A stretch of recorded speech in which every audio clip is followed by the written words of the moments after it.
Не е секогаш хирургот тој кој што евентуално може да направи пропуст. Со пополнување на новата оперативна листа за проверка на безбедна хирургија, што на 10 јануари излезе во службен весник, доколку се јави пропуст во интервенцијата, точно ќе се знае чија е грешката.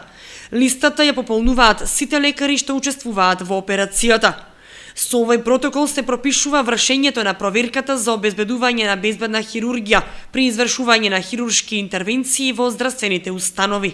Се работи за повеќе делови од таа оперативна листа, делови кои што ги пополнуваат дел самиот хирург, дел анестезиологот, дел самата сестра, се со цел следот на настани од приемот на пациентот до оперативниот блок да биде соодветно и безбедно застапен, без некакви грешки во некаква процедура. Дали ќе биде тоа стерилизација, дали ќе биде припрема на пациент, дали ќе биде соодветни исследувања, алергии на пациентот пред оперативниот зафат. Значи се тоа мора да биде систематизирано во еден образец кој што ќе биде лесно разберлив и ќе биде достапен на самиот хирург пред самата интервенција.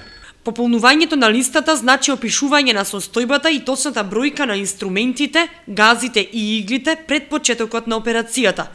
Хирургот, анестезиологот и сестрата одговараат на прашања поврзани со пациентот, очекуваните критични хируршки случувања, евентуални алергии.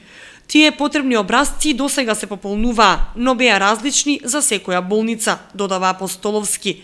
Сега се воведува стандард за сите установи каде се практикува хирургија, без разлика дали се приватни или државни.